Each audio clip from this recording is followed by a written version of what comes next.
Okay. Like if I would have been a bug bounty hunter 8 years down the line, like when I was literally starting my bug bounty journey, right? So nobody was there to actually tell me how to start bug bounty and what kind of bug to look like and what actually is the target is and everything. So I will be like sharing this video with that person who is like just starting in bug bounty. Like you don't know anything about bug bounty, and there are various ways, like the various graceful ways, not even the ways, various graceful ways where you can fall into a loophole and get stuck. So in this video we'll be talking about the architecture of bug bounty. Okay, when I say architecture about the bug bounty, like how does the general path flows look like, and why most of the people will fail in bug bounty. Okay. So just watch this, okay, and hopefully it will clear some of the queries around saturation, and my inbox is filled with like a lot of queries around bug bounty and all. So this will like clear a lot of your questions. Okay. So here we will be talking about the architecture of bug bounty. Okay. Here we'll be talking about the architecture of bug bounty. So what happens is, I will tell you. Okay. This is you, right? This is you who is like just starting or like just has his laptop and he don't know about what is the next step that he has to do in bug bounty. Okay, and then what he do is he try to follow random videos on like YouTube, and then like twitter.com, and then going through some of the Twitch channels and everything. Okay, and you create your set of processes actually. Okay, you create your own set of tools, okay, that you also don't know whether will work or not. Then you will create a process, okay, to go through all this or even the target, whatever you are choosing. And from there what you will be doing is you will be attacking the target. And the general flow, I will tell you what does the general flow look like. So the general flow in bug bounty, what people usually do is they first get the domain, okay, and then they look for subdomain x.domain.com. Okay, and what happens is after they have the subdomain, they go for looking, directory scan. Okay, and then they look for open ports. Okay, and then they will look for some of the, like what you can say CVs out there. Okay, and if you have, like if you are not, like wasted enough of your time, and then you will waste some more on, like doing something more. Okay, like there are a lot of different other tools that you can run. Okay. So this is what a general flow is. Okay, like this. But here I'm not talking about this thing. Okay, here I'm talking about the basic architecture. Okay, like this is fine. Whatever you're doing, you can do it. But here we are talking about the architecture. Okay, like how does the target look like? Okay, let's say you have a target. Right. Then what all things comes with it? Like you cannot directly like do a bug bounty on a target without knowing this basic fundamentals. And I will tell you what are those fundamentals. Okay. So the thing is, I hope you got that right, what the process look like. And don't worry about the process because that is not what I teach. So the thing is, you are here. Okay. And you have a target. Let's say this. This is your target. Okay, let's just say x.com. Okay, not to be confused with Twitter or anything. It can be anything. Okay, xyz whatever.com. Then when a product is developed, okay, and I will tell you this, like you think, okay, you are in this machine, okay, and you are dialing x.com. Okay, and once you click on this, it will resolve to DNS. It will go to and directly hit this thing. Okay, like the x.com, which is running on some server. But that doesn't happen in real life. Okay, and as a bug bounty hunter, this is not what you should be even thinking of. Okay, because this is not that easy. Like the process to x.com is not that simple.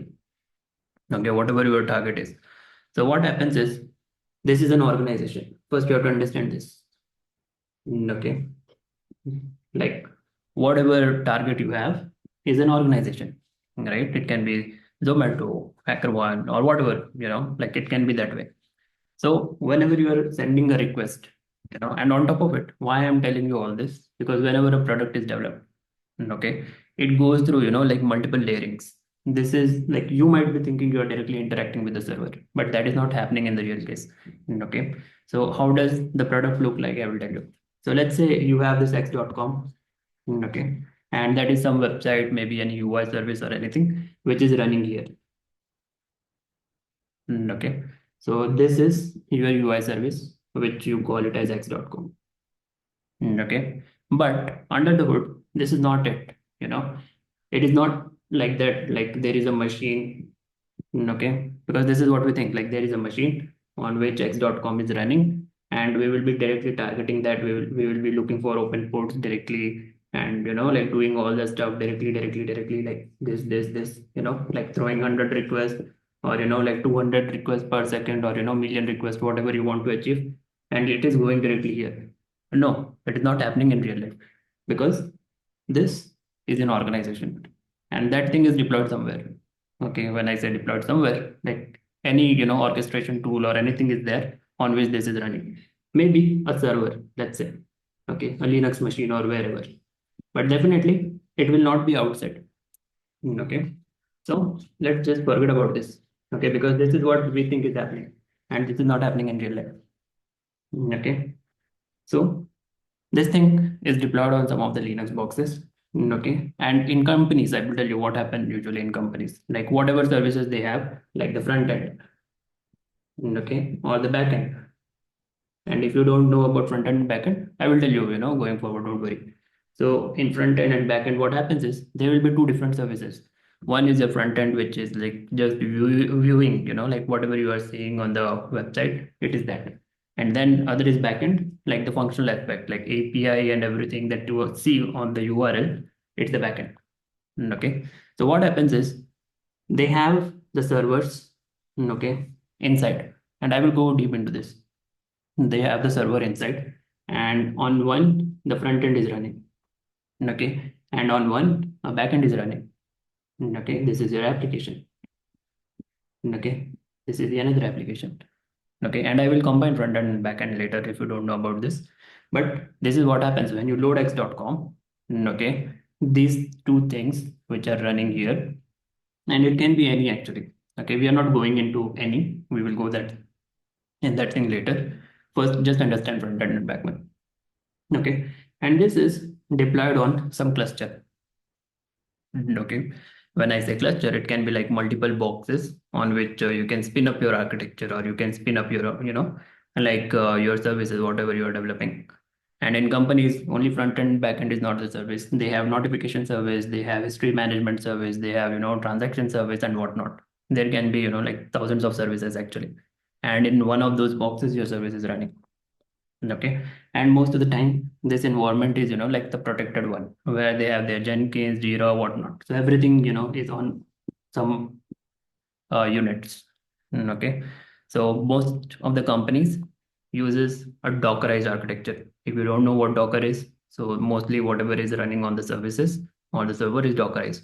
Okay, and that is the reason like some of the bug bounty hunters will tell you to look for open port in Docker services. Okay, there is a specified open port for Docker, and then there is a specified open port for Kubernetes, because if you have this right running, it will be running on some Docker. Okay, and Docker will have its own port. Okay, like the default port for Docker, and then this Docker is packed with Kubernetes. Okay, Kubernetes. What is Kubernetes? If you want, I can tell you later, because that's a totally different thing altogether. So I don't want to go into that right now, because we are just sticking to the basics, right? So we have your application running on some pod. It's actually called pod. Okay, so pod might be, if I tell you about pod and Kubernetes, it will go, in a different direction. But just understand it is like one of the, functional unit on which it is deployed, and it is Dockerized, and the pod is inside a Kubernetes cluster. Okay, and this all thing is deployed most of the time on some cloud, maybe AWS, okay, or Azure or GCP. So what are those? These are cloud providers. Okay. If you want to go with Amazon, AWS is the provider. If you want to go with the Microsoft, Azure is the provider. If you want to go with the Google, GCP is the provider. Okay, and these provide these services like the functional unit, like the hardware part. Okay, and where you have deployed the code. Okay, then once you have your AWS, then what comes is they're actually what you can say the load balancer. Okay, well, load balancer is not there currently. It's what you can say gateway. Okay, it can be API gateway or it can be load balancer, LB. Okay, and eventually this is protected by WAF. Okay, and on top of it, if WAF is there, well and good. If not, they can have one more layer. Okay, which will be somewhere around the the customer facing, which are known as CDNs. Okay, content delivery networks. So you see, you are here. Okay, you are here, and you fire all the requests. Okay, you fire whatever request when you do CV scanning, you do X Y Z whatever whatnot, but it goes through this flow. Okay, it doesn't go through this which we saw earlier. Okay, like whatever you are sending, it is not going directly here. It is going here this way. Okay, so that is a problem. If you don't know this, then you might be doing the same stuff again and again for your whole life. Okay, and you might be thinking you are reaching the application, whereas your application is this. Okay, and you have not even reached this point. You are still dealing with this. Okay, like whatever request response you are sending, it's just dealing with this. Okay, so you have to make sure, okay, it is reaching to the application at least. Okay, that is the first thing that I would be doing, because that is the problem with automation and tools. Like if you run any tool, okay, it will start sending like hundreds of requests, right, or even thousands of requests. So what do you think? Like it is directly reaching to till this point? Do you think your application is reaching, like whatever request you are sending is bypassing all this and reaching here? Well, I don't think so, because it is designed that way. These guys are Cloudflare, these guys are AWS, these guys are Google, Amazon. And then you are bypassing all those rate limits, thinking that your tool will reach that, and it is reaching here. That is what, like, when I started, right, I was thinking that way. I had like Bubsuit, I have Equinetics, and I used to run, on multiple targets, thinking my request is reaching here. Okay, but that is not what is happening, and that is the problem with most of the tools. you know and if somebody would have told me this thing earlier, then I would have wasted less amount of time in tools at least. Okay, so that is the thing, and I will just clear this out, and give you a small diagram for this, so that you understand how does the basic bug bounty architecture look like. Okay, and when I say bug bounty, this will apply for like 95% of the website that you will be targeting. Most companies will be built on this framework. Okay, so that is the reason, that is the only reason why origin IP, you will find some bugs around origin IP, where people will find origin IP and they get rewarded. Why? Because it is bypassing all this. Okay, it is bypassing all these layers, and you get to an IP directly. Because if you just say x.com, it will resolve to this, it will go to this, then AWS, then this, and then it will go inside. Okay, but if you have an origin IP, the way find an origin IP or anything, then it means you're resolving all this, you're bypassing all this. Okay, this thing, and you are directly reaching it. Because this machine will also have some IP. Okay, public private, we will talk about that later. But this is how the architecture look like.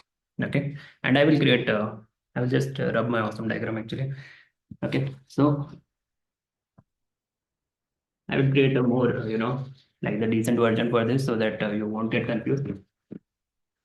But you have to make sure, like whatever tools you are running, because if you understand the flow, right? What I told in the first go, like what people do is actually I will tell you what people do.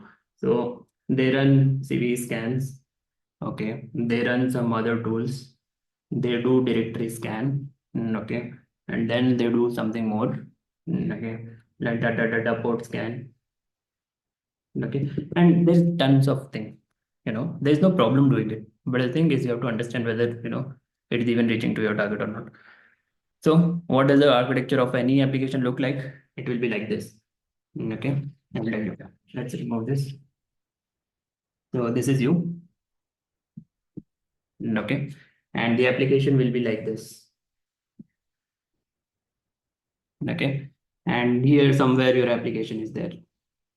Okay, let's say x.com, on which your application is running. APIs are built, like developers has code that thing to where the application will be running. Then this will be protected by, let's say, any containerization system, containers usually. Okay, this is your Docker layer, you can say. Okay, this is Docker layer.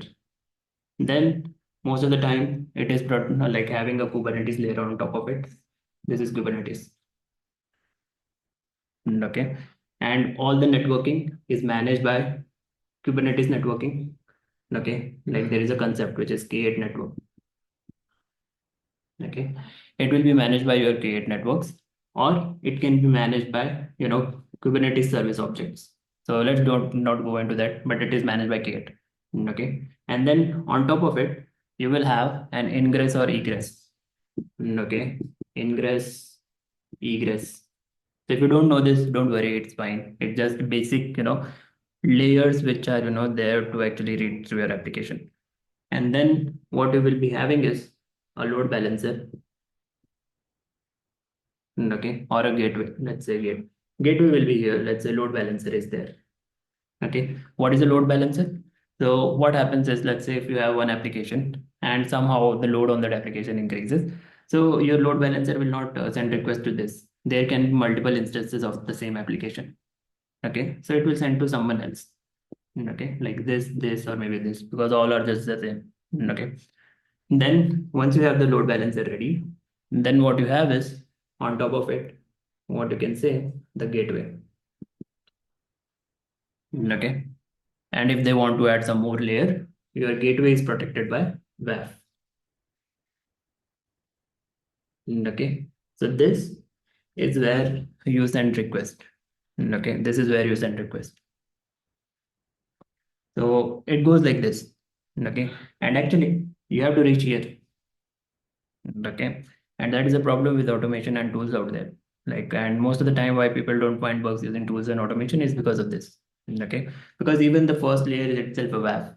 Even if you just put a cross-site scripting payload, why do you see the WAF bypasses and everything? Because you're hitting this thing, you're not hitting this. Okay, because you have to have a mechanism where you reach this point, okay, directly, without going through all this. So that is the thing, and I hope the basic idea is very clear. Like, whatever you are doing, just make sure you are hitting, go reaching till the application. Like whatever request you have is reaching till the application, and that is the objective. And I hope this is clear. And yeah, see you in the next video, guys. And yeah, let me know if you don't understand anything or something like that. I can make it more elaborative in any of the next video. So see you guys in the next video where I'll be talking about more in this type of document. Okay, awesome guys. Take care.